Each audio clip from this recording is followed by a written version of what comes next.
Hey there, Velma from Work Bigger here, continuing our four-part series on how the brain impacts your burnout, your overwhelm, and your decision making.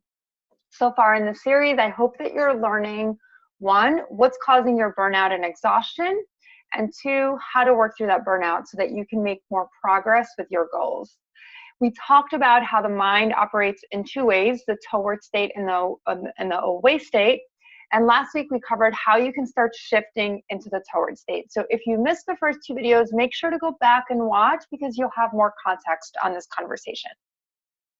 Today I want to share a framework to help you identify your negative and positive triggers. And I'm going to talk about the SCARF model. The SCARF model tells us that as humans, we all have 5 needs, and there are 5 triggers that we experience. If these 5 things aren't met, or if we're triggered into experiencing these 5 things, they may move us into an away state or that toward state, right? So if you think about it, when you're in an away state, you are in that place of fear. It's a lot harder to make decisions. Your creativity isn't as sharp. But when you're in a toward state, you're likely to make better decisions. You're more creative and more collaborative. So here we go. I'm going to talk about what these 5 triggers are. First, we have a need for status, right? So as humans, we want to be recognized for our value and we want to be valued.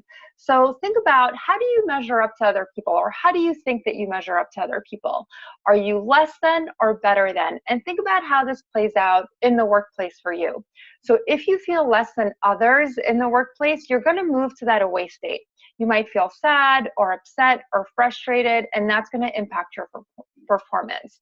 If you feel better than others, if you feel recognized for your value, if you feel like you're one of the top performers, then you're going to feel more confident, more positive, more joy, all of the good stuff.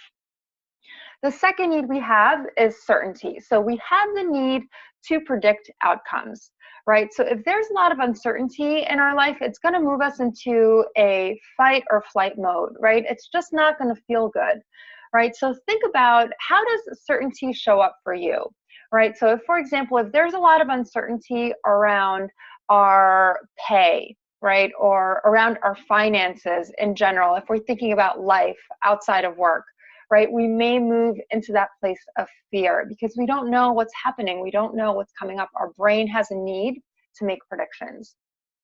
The third thing is autonomy.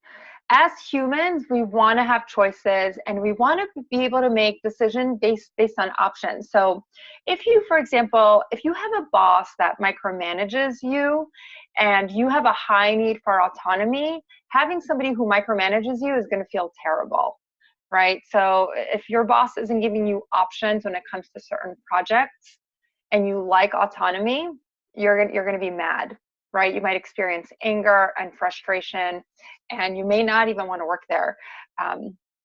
So think about your need for autonomy. The other piece is relatedness. So this is all about building relationships and connections. So when we meet others, we're assessing if they're likable or not. Are they in our group or are they not in my group? So think about your need for relatedness and how that also shows up for you at work. And the last piece is fairness. As humans, we want things to be fair. So think about the conversation on the pay gap and how there's a lot of heated conversations around that right now, right? So if things don't feel fair, we're going to be triggered into a certain state. It's not going to feel good. Now I'd love to hear from you. As you watch this video and learn about the SCARF model, let me know in the comments what part of the SCARF model is most important to you. Right? When you think about your need for status, your need for certainty, autonomy, relatedness and connection, and also fairness, what's most important to you? And then 2, what triggers you at work? What do you see as showing up for you most dominantly in the workplace right now? Next week, I'm going to do another recap of everything that we've learned here so that you can better integrate these lessons. So make sure to leave your comments and feedback because it's really important. And a couple of reminders. So if you like this training and you have a friend who can benefit, please share with them.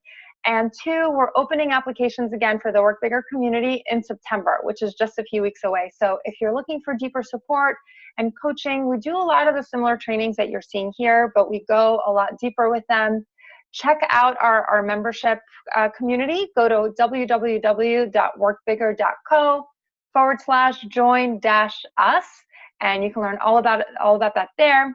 And yeah, that's it for now. Thank you so much for watching. I'm really looking forward to reading your comments, and I'll see you here again next week. Work bigger. Take care. Bye.